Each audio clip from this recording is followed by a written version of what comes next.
Bonjour à toutes et tous. La production capitaliste est d'un seul et même mouvement écocidaire et anthropocidaire.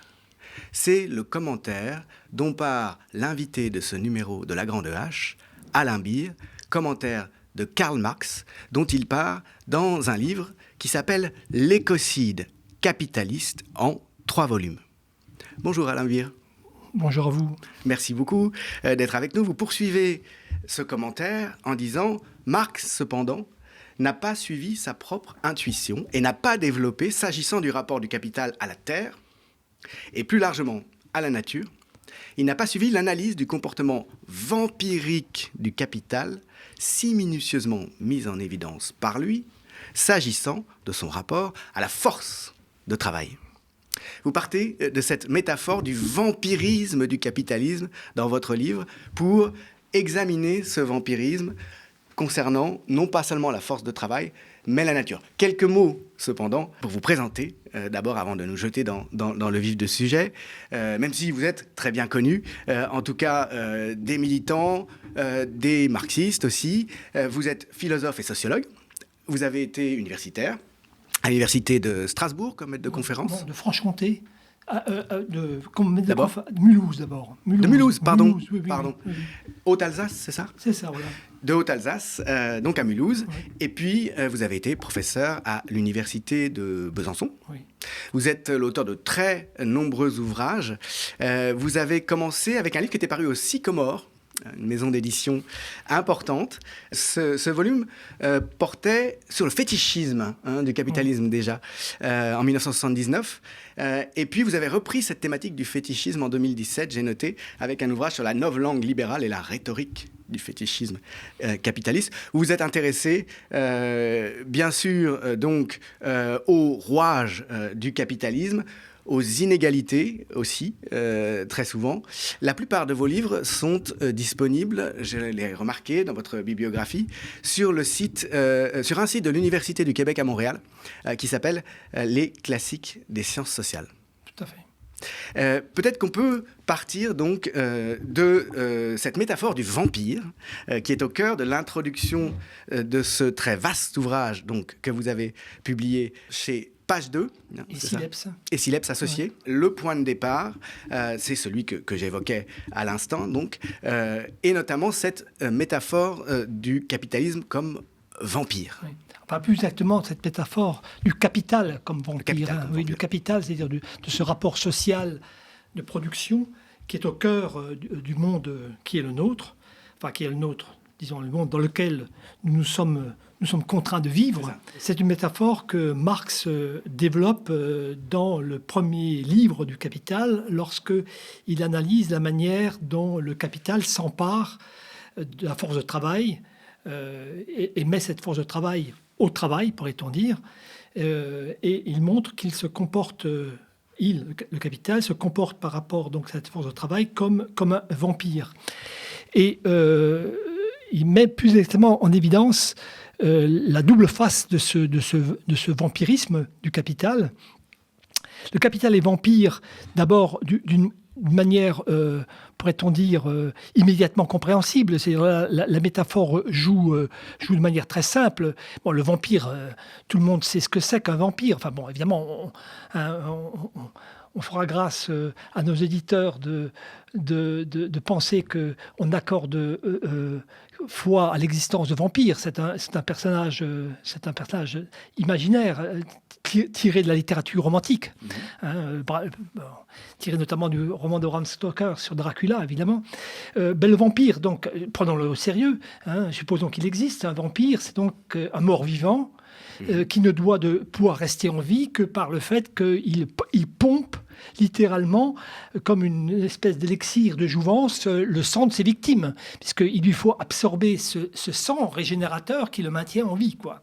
Et Marx montre qu'il en est même du capital. Le capital, dit-il, c'est une espèce de corps mort constitué d'argent qui se métamorphosent en des moyens de production qui accaparent justement des forces de travail pour les mettre en mouvement, et qui, dans le mouvement que ces forces de travail impulsent aux moyens de production, développent du travail et que le capital absorbe justement pour se maintenir en vie, c'est-à-dire pour se conserver et pour se valoriser, puisque le capital, c'est une valeur qui se conserve et qui s'accroît justement en absorbant constamment du travail vivant. Ça, c'est le premier aspect du mode d'être vampire. Absolument. Quelque chose qui est mort et qui ne peut vivre que dans la mesure où il pompe la vie de choses qui, par opposition, sont vivantes. Absolument. C'est d'ailleurs d'un côté capital, de l'autre la force de travail. Exactement. C'est pour ça que Marx ne cesse d'opposer le capital et le travail comme du travail mort et du travail vivant. Du travail mort, pour que ce soit clair, c'est-à-dire du travail passé, du travail qui a été dépensé et qui est matérialisé dans des moyens de production, c'est-à-dire dans des matières premières, dans des matières auxiliaires, dans des moyens de travail, des outils, des machines, etc. De l'argent qui permet de réunir tous ces moyens. Voilà, exactement. Mais qui n'est pas vivant tout seul. Tout à fait. Et qui ne peut rester en vie précisément que par ils mettent en œuvre du travail vivant, du travail qui se dépense, au moment où les forces de travail se trouvent mises en œuvre. Mais ça va plus loin parce qu'il y a un deuxième aspect de ce qu'est un vampire. Alors, deuxième aspect qui est un peu plus subtil, c'est-à-dire que revenons au vampire, revenons à notre Dracula, bien aimé. Il est accroché à sa proie, il suce son sang, et il se maintient en vie lui-même, mais ce faisant, il effectue une deuxième opération, pourrait-on dire. C'est-à-dire qu'il va transformer cet homme vivant dont il fait un cadavre en un nouveau vampire. C'est-à-dire qu'il communique sa propre nature de mort-vivant à sa victime. Et ça, Marx le montre aussi. C'est-à-dire qu'il montre combien la manière dont le capital s'approprie le travail conduit à imposer au travail des formes, des modes d'existence, des contenus qui sont proprement capitalistes. C'est-à-dire combien le capital transforme les modes de travail qui préexistaient à sa propre existence historique en des modes de travail qui sont proprement capitalistes. C'est-à-dire, par exemple, le machinisme, l'automation, l'informatisation, etc., etc. C'est-à-dire, en fait, comment par exemple, il donne au travail vivant une forme de plus en plus abstraite. Il le transforme littéralement de travail concret en du travail abstrait, comme le dit Marx. Et c'est ce deuxième aspect qui se déploie de manière quasi infinie, c'est-à-dire la façon dont ce qui est affecté par le capital se trouve complètement réagencé, l'être même, non seulement des travailleurs, mais donc d'une autre donnée aussi, même englobante, qui est la nature, se trouve transformé en mort-vivant en fonction des besoins du capital. Vous écrivez que le vampirisme, vous résumez ça en disant le vampirisme du capital ne consiste plus seulement à extraire de la mise en œuvre productive de la force de travail le maximum de surtravail, comme substance nourricière, mais littéralement à pénétrer cette force en la remodelant pour la conformer à la nature du capital et à ses exigences de valorisation intensive. Et cette pénétration, ce remodelage, c'est ce qui fait en gros l'histoire du capitalisme. Tout à fait. L'histoire mortifère du capitalisme. Absolument, parce qu'évidemment, c'est pas une opération que le capital réalise comme ça du jour au lendemain. C'est un processus continu. C'est un processus, c'est même, comme vous l'avez dit, c'est le processus même de développement historique du capital. C'est-à-dire, Marx montre bien comment cette abstraction grandissante du travail par lequel le capital marque de son empreinte la force de travail, sa mise en œuvre, passe par des étapes successives qui vont de la simple manufacture jusqu'à l'industrie automatisée, en passant par l'industrie mécanique. La toute première étape, c'est celle qui consiste à obliger par toutes sortes de mécanismes les paysans qui filent, qui, quand ils ne travaillent pas la terre, font de façon artisanale et chez eux des tissus, à les prendre pour la plupart d'entre eux, à les regrouper tous dans une usine. Absolument. Par exemple. Mais c'est seulement la toute première étape. Absolument. Et où déjà s'opère cette première abstraction qui consiste à séparer une activité que le paysan menait parmi d'autres, qui faisait partie, pourrait-on dire, de son existence vivante. Il filait ou il tissait de la même manière qu'il élevait des poules ou qu'il labourait. C'était à certains moments, dans les temps morts, absolument, de l'activité agricole, de l'année, en fonction des saisons. Pour n'en faire qu'une activité exclusive, séparée dans l'espace et dans le temps. Radicalement intensifiée. Radicalement à la fois étendu et intensifié entre quatre murs, celui de la manufacture. Mon premier tome est tout à fait ancré dans le présent, c'est-à-dire je montre ce qu'il en est, d'une part, de l'état de la planète après quelques siècles de développement capitaliste. Je montre comment le capital fait face, ou plus exactement ne fait pas face à la catastrophe écologique qu'il engendre à travers ces politiques de soi-disant politiques de développement durable, ces soi-disant de politiques de capitalisme vert, etc. Ou comment il tente, fait-il croire, de se sortir de cette impasse en redoublant en fait dans ses propres modes écocidaires.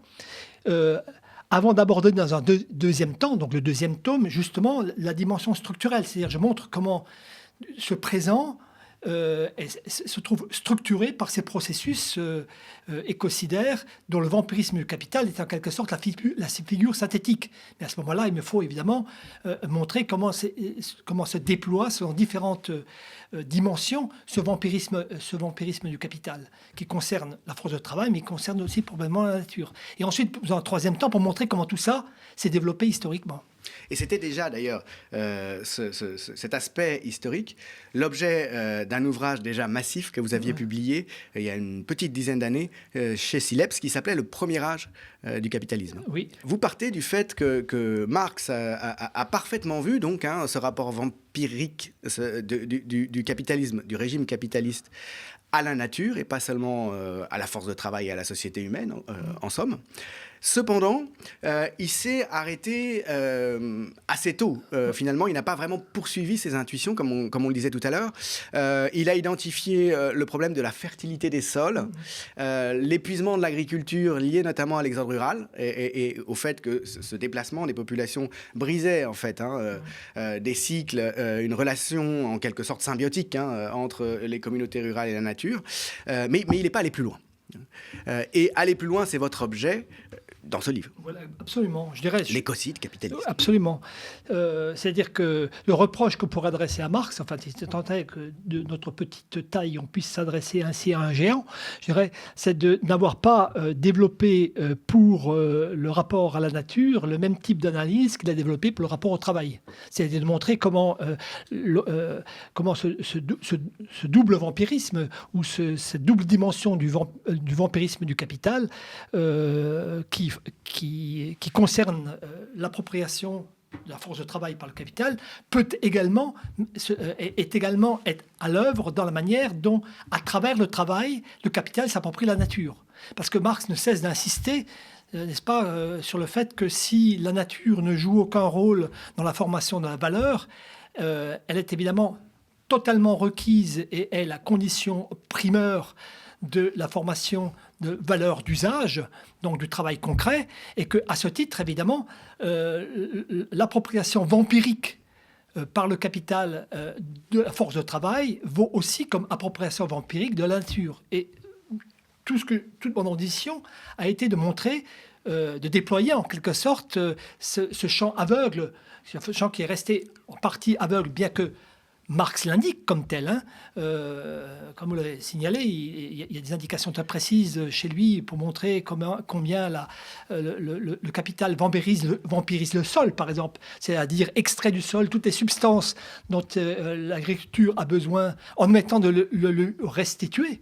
Et que, évidemment, le sol se trouve approprié de ce fait-là, puisque à travers notamment l'agronome allemand Liebig, il était parfaitement au courant de ce processus. Comment ce processus vampirique, en fait, peut s'étendre en rapport du capital à la nature plus généralement. Cet angle mort de Marx, tel que vous le décrivez, qui ne poursuit pas son analyse en termes de rapport à la nature du vampirisme capitaliste, c'est au cœur de votre ouvrage, c'est l'objet du deuxième volume. Tout à fait. Dans ce deuxième volume, je me donne pour tâche de montrer comment les rapports capitalistes de production, qui sont les rapports à l'intérêt duquel se déploie justement ce vampirisme, comment ces rapports sont essentiellement constitutionnellement, structurellement écocidaires.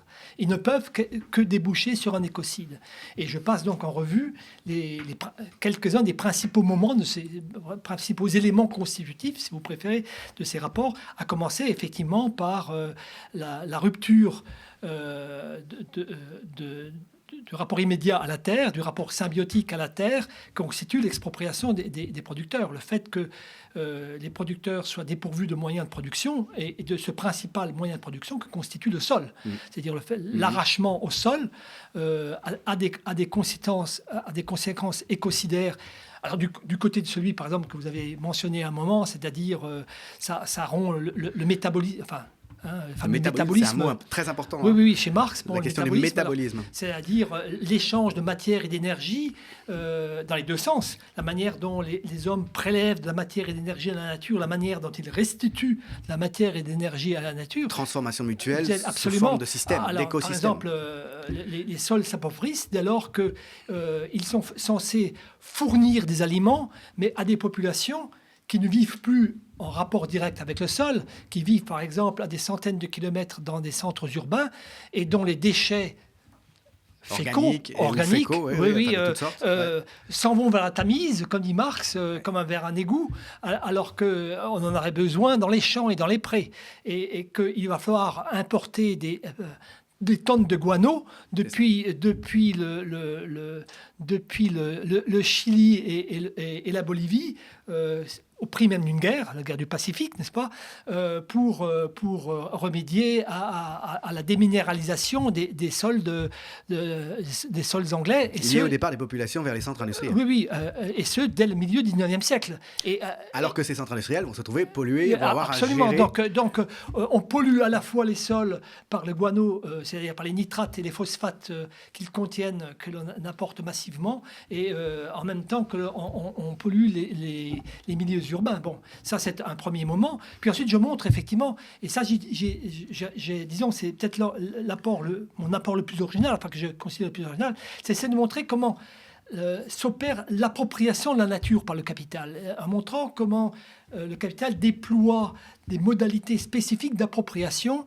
J'en distingue en particulier trois. Je montre que ça consiste à forcer la nature à ne pas produire ce qu'elle produit spontanément. C'est-à-dire la nature produit par exemple spontanément des écosystèmes qui sont polyspécifiques, c'est-à-dire dans lesquels on trouve une pluralité d'espèces, alors que l'agriculture capitaliste va consister au contraire à développer des pratiques monospécifiques. On ne cultive que du blé sur le même champ, par exemple, ad libitum, où on élève que le même type d'animal, etc. Inversement, à forcer la nature à ne pas produire c'est que produit spontanément, produire des matériaux artificiels. Ça, on en avait déjà auparavant, bien évidemment. On n'a pas attendu le capital pour produire de la poterie ou pour produire du verre, mais là, on va produire du béton, on va produire des textiles artificiels, on va produire des plastiques, on va produire des organismes vivants artificiels, les OGM, et on va même produire des humains artificiels, les fameux cyborgs. Et troisième modalité, à reproduire la nature après l'avoir détruite. C'est-à-dire à produire une nature artificielle en lieu et place d'une nature première que l'on a détruite. C'est par exemple ce qui se passe lorsque on procède à des plantations d'arbres en lieu et place de forêt, parce qu'une plantation d'arbres, c'est pas une forêt, et ça n'est jamais destiné à devenir une forêt. Les Landes, dès le Second Empire, en France, par exemple, sont en exemple, avec toutes les catastrophes récurrentes, incendies monstres, etc., ou à essayer de compenser des dégâts écologiques par des pratiques de compensation, de restitution de milieux pour éviter, par exemple, toute perte nette de biodiversité. Donc je montre évidemment que c'est un processus qui, d'une part, est inefficace, et d'autre part, de toute façon, c'est un processus qui n'a pas de sens. Ça fait trois processus, finalement. Absolument. On force la nature à produire, on l'empêche d'un autre côté de produire certaines choses, et puis par ailleurs, on essaie de la reproduire et je montre, là où on a besoin d'elle, et là où on la détruit. Et je montre que les finalités de ces modalités sont très exactement celles qu'identifie alors ça va surprendre tout le monde, le Comité international olympique, le CIO, Altius, Fortius, Citius, plus haut, plus fort, plus loin, c'est exactement ce à quoi on tente de soumettre la nature externe à travers l'écocide que je décris, comme la nature interne à travers le sport. Parce que je considère que le sport, c'est une pratique écocidaire. Je suis un ennemi déclaré absolu du sport. Non pas de l'activité physique, mais du sport, dont Jean-Marie Braun a bien montré qu'elle est une activité spécifique soumise à un principe de compétition et de concurrence et de performance qui n'a rien à voir avec le fait de prendre le plaisir de mener une belle randonnée dans les Vosges, ou dans les Alpes, ou même en pleine Beauce, pourquoi pas. On peut voir ces effets sur le microcosme qu'est le corps humain comme finalement les mêmes que ces effets sur le macrocosme qu'est la planète, c'est-à-dire optimisation et même... On maltraite le corps humain de la même manière qu'on maltraite la nature plus généralement. Oui, c'est ça, augmentation aussi en interne par des substances qui peuvent décupler la performance. Absolument, oui. Revenons un petit peu sur la manière dont ça se déploie historiquement, à la fois donc, selon des besoins structuraux qui évoluent, qui s'affirment. Vous évoquez dès le départ, à côté donc, de l'expropriation des travailleurs indépendants, des paysans qui viennent alimenter l'exode rural, un processus aussi par lequel les populations indigènes sont expropriées de force dans le cadre, je vous cite, de la conquête et de l'occupation coloniale des formations périphériques. Oui. Ce qui donne naissance à des flux plus ou moins continus d'immigration vers le centre. On a le sentiment que ça concerne aussi bien les États-nations des vieux pays de révolution industrielle que, à une échelle plus large, la planète. Oui.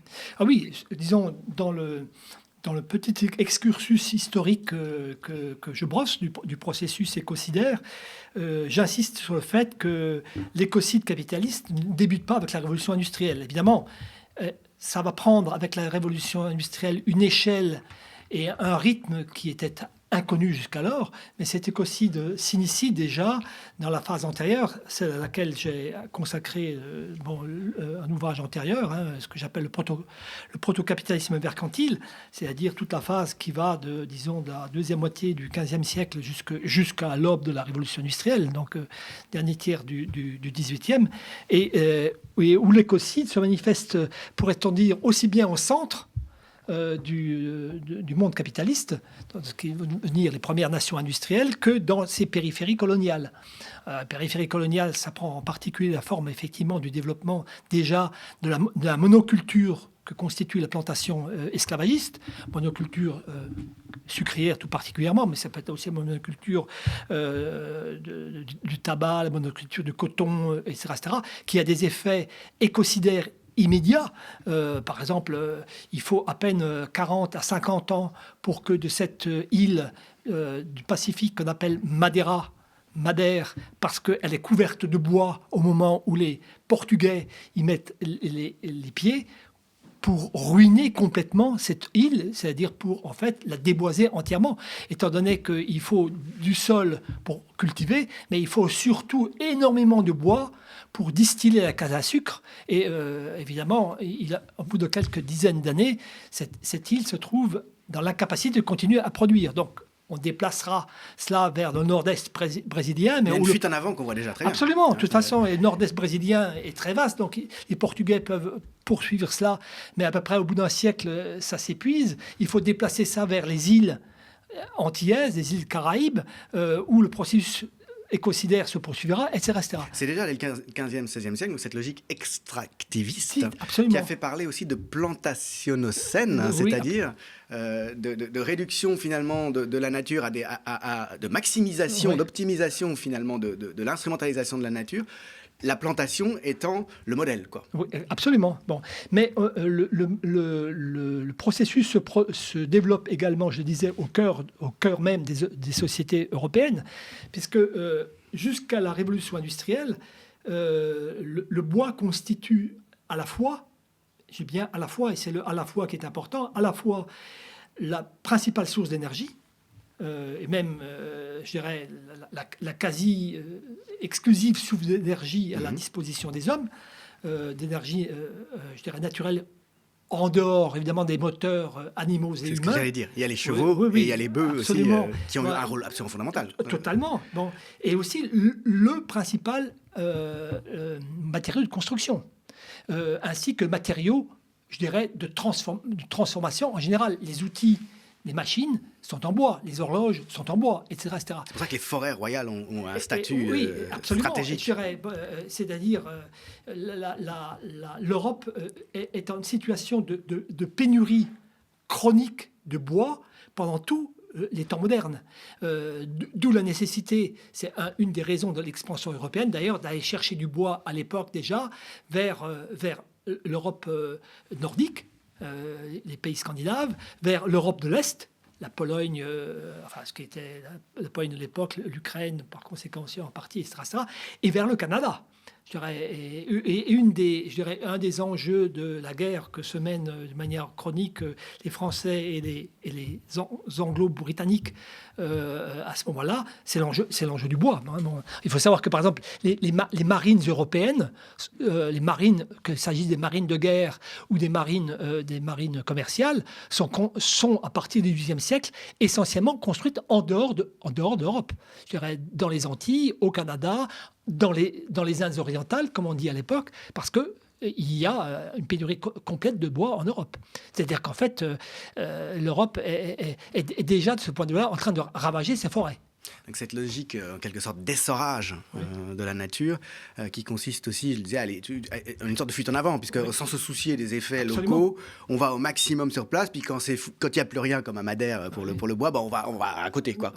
Comme si le monde était inépuisable, une ressource absolument inépuisable. Je dirais, c'est le degré, je dirais, zéro du capital, du rapport du capital à la nature, qui consiste en fait à être parfaitement indifférent à la nature, c'est-à-dire à la traiter à la fois comme un réservoir inépuisable, comme si on pouvait y puiser ad libitum tout ce qui est nécessaire d'en retirer pour valoriser le capital, en même temps que comme un dépotoir insondable, comme si on pouvait rejeter dans la nature tout ce dont on n'a plus besoin. Il y a aussi la question des déchets. Absolument, oui, absolument.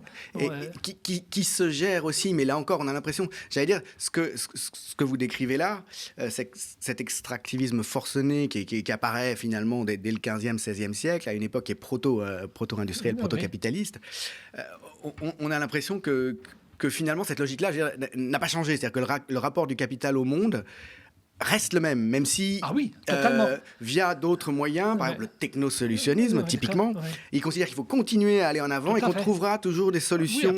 Si la nature n'en a plus, c'est les hommes qui les élaboreront par la technique. Oui. Alors ça, quelle vaste blague, n'est-ce pas? C'est une blague, mais il n'empêche que c'est une croyance fervente sans laquelle... C'est une croyance, par exemple, qui conduit aujourd'hui à penser que la solution à la fois du changement, de la lutte contre le changement climatique, donc la nécessité qu'il y a de restreindre le rejet de gaz à effet de serre dans l'atmosphère, et plus généralement la nécessité qu'il y a à trouver de nouvelles sources d'énergie, consistera à développer par exemple la transition vers l'électricité. Mais comme si c'était la transition vers l'immatériel, c'est ce qu'on nous vend. Mais il se trouve que l'immatériel, pour se matérialiser, a besoin de matériaux. On le voit bien avec le coût écologique du numérique. Absolument. Et ces matériaux, c'est par exemple les métaux. Bon, c'est-à-dire que les terres rares aussi. Tous les métaux, à commencer même en deçà même des terres rares, par exemple le cuivre. Je dirais, qui dit électricité dit nécessairement usage massif de ce principal matériau de transmission de l'électricité, des courants électriques, qu'est le cuivre. Je dirais, l'électricité, c'est quelque chose de métallivore à la puissance n.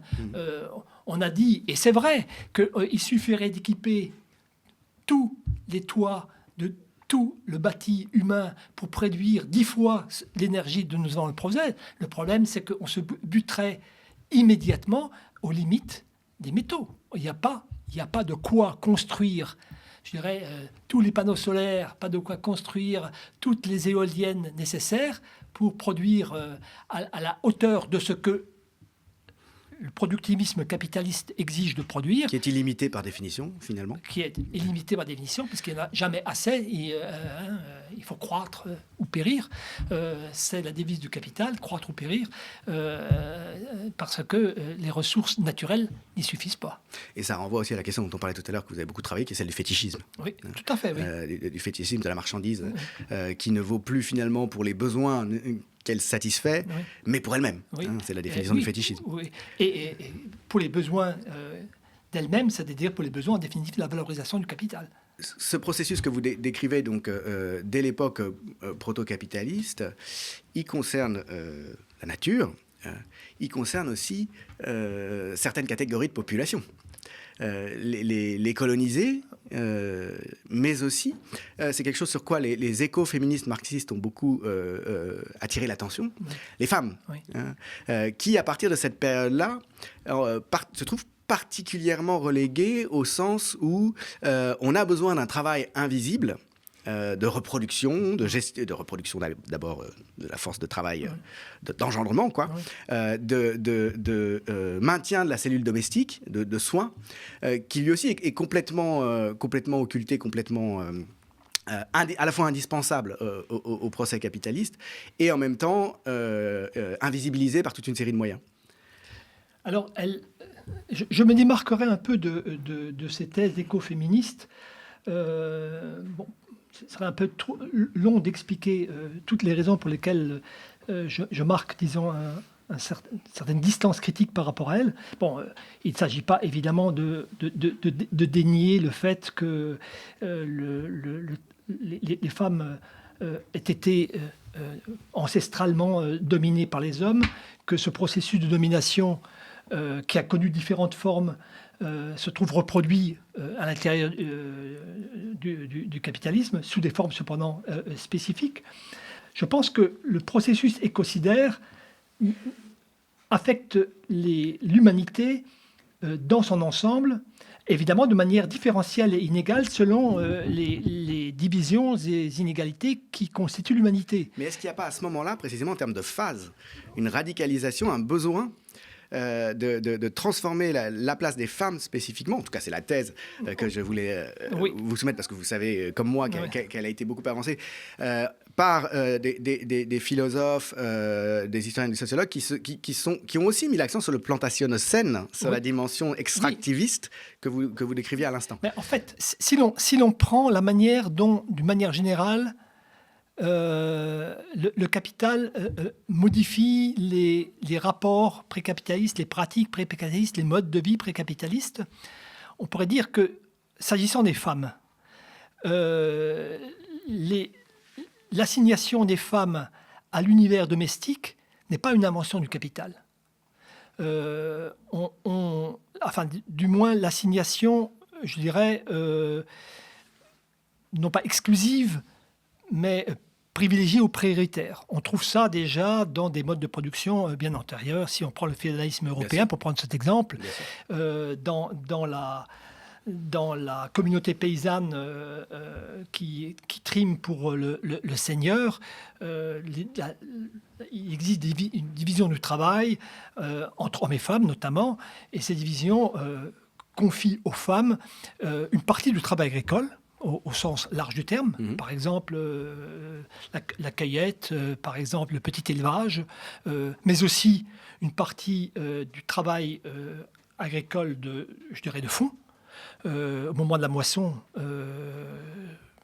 tout le monde s'y met, pourrait-on dire. Hein. Bon. Leur confie aussi ce qu'on appelle ensuite le travail reproductif. C'est-à-dire c'est bien elle qui enfante, c'est bien elle qui materne, c'est bien elle qui élève les enfants. Enfin, les enfants, c'est différent.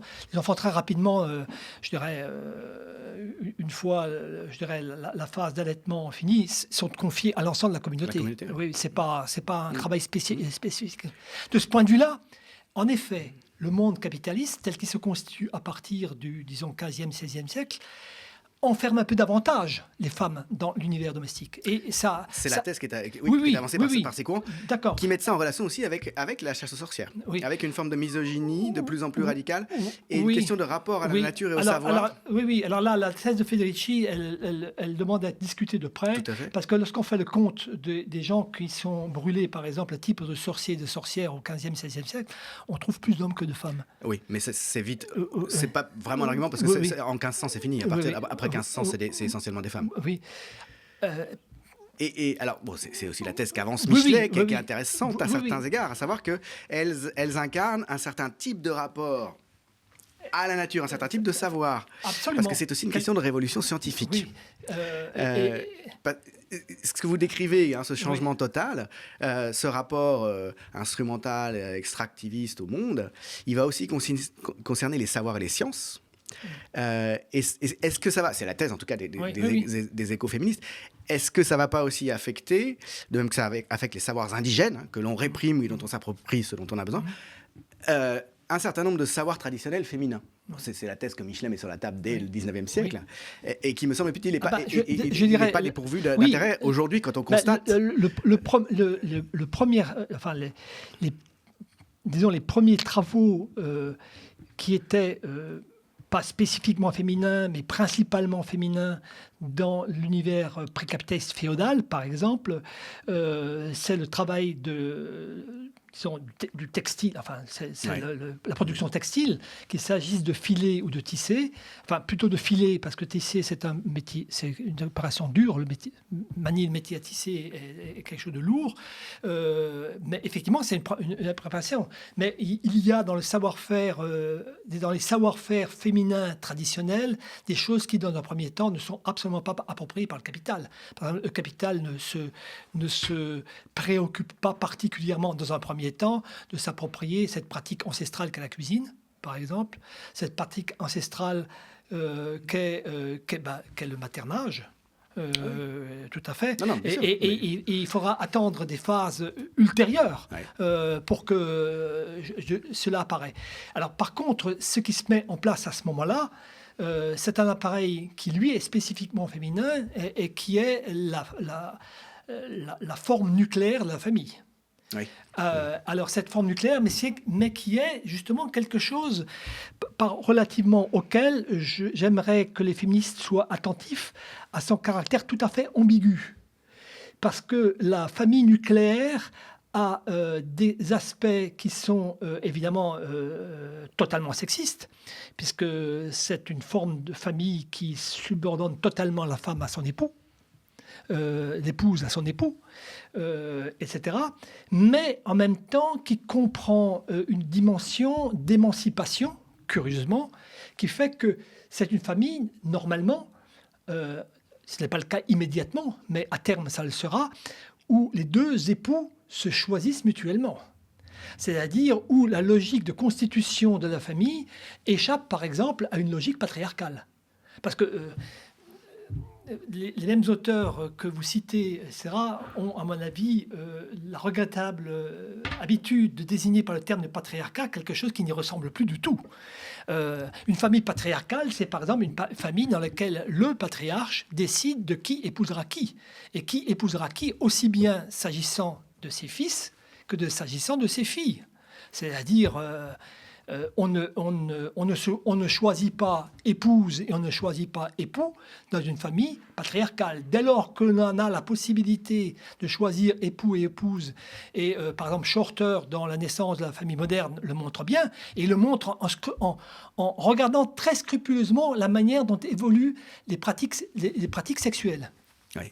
Oui. Bon. Et il montre que, par exemple, il induit de toute une série d'indices, notamment démographiques, la diffusion du coitus interruptus. Oui.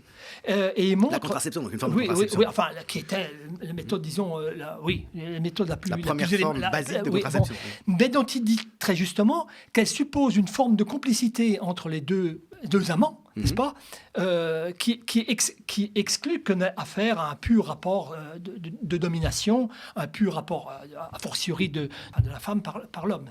Donc, je dirais, toute une série, je ne voudrais pas m'apesantir davantage là, mais il y a toute une série de nuances à introduire par rapport à ces thèses-là. Je dirais, encore une fois, d'accord pour cogner sur la domination masculine et le mérite qu'on continue. Je vous signale quand même qu'avec mon ami et collègue Roland Pfefferkorn, on a quand même commis 2 ouvrages, dont le premier s'intitulait « Homme-femme, l'introuvable égalité ». Et dans la 2e édition de ce même ouvrage, où l'éditeur considérait, peut-être à juste titre, qu'une partie de la mémoire du première édition tenait à son titre un peu trash, en disant c'était devenu « Homme-femme, quelle égalité ?» Mais nous avons montré qu'elle n'existait pas. Mais montrer en même temps qu'il y avait justement dans la dynamique de la famille nucléaire des éléments d'émancipation des femmes qui se réalisent complètement aujourd'hui, qui ne permettent plus de parler, j'y insiste, de patriarcat. D'accord. Mais de toute façon, il y a toujours des potentialités. Rien n'est univoque dans les développements. On voit très bien encore aujourd'hui dans la façon dont, au fond, le néolibéralisme, le stade actuel du capitalisme, s'accommode parfaitement d'une promotion des femmes, des minorités de toutes sortes. Voilà, c'est jamais univoque. Simplement, ce moment de changement majeur duquel on parlait, qui est un peu le premier moment, disons, du développement historique, 15e, 16e, 17e, transforme, et c'est là-dessus que je voulais insister, aussi bien le rapport à la nature que les rapports de parenté et la place les rapports entre les sexes, notamment, et aussi le rapport au savoir, la place des sciences. Tout à fait. Et puisqu'on y est, je ne cesse d'insister dans l'ouvrage, la nature, ce n'est pas seulement la nature extérieure à nous, la nature externe, l'environnement naturel, comme l'on dit d'une expression d'extrême vague, c'est aussi la nature en nous. Nous sommes nous-mêmes des fragments de la nature. Autrement dit, nos corps sont évidemment...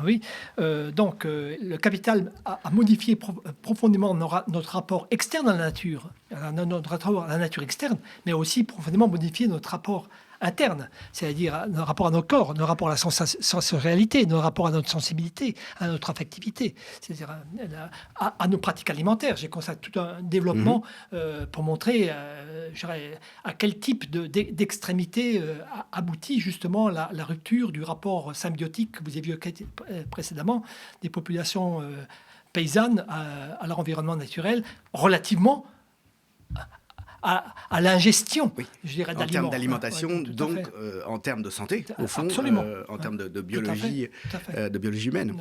Vous dédiez le livre d'emblée à des personnes qu'on imagine des générations suivantes dans votre famille, en leur souhaitant d'échapper à l'écocide, mais en ajoutant que vous n'y croyez pas plus que ça. Et votre conclusion, à l'autre bout de l'ouvrage, finalement, c'est un mot d'ordre qui n'est pas nouveau et plus que jamais d'actualité après vos analyses, le communisme ou la mort. Alors effectivement, je dédie ce ouvrage à mes 3 petits-enfants, qui ont respectivement 13, 10 et 8 ans, et à tous les enfants de leur génération.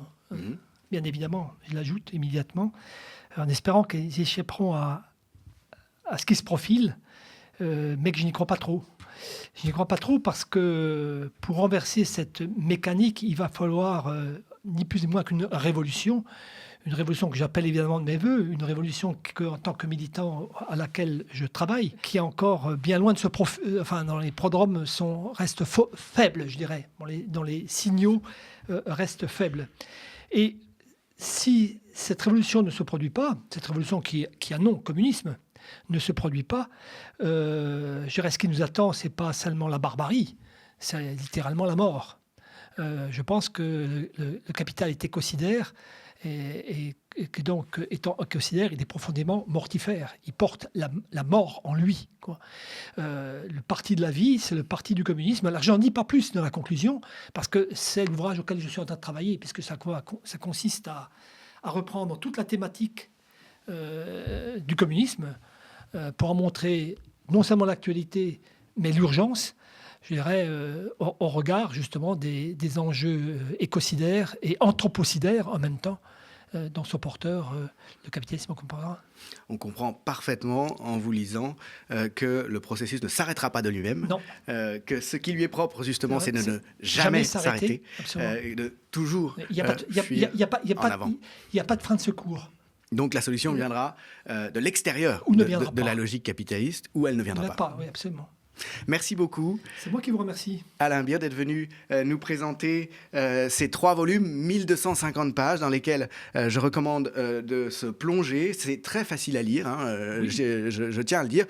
Voilà, il faut être attentif, c'est structuré. C'est un livre de philosophes et de sociologues et d'historiens en même temps, mais ça se lit sans aucun problème.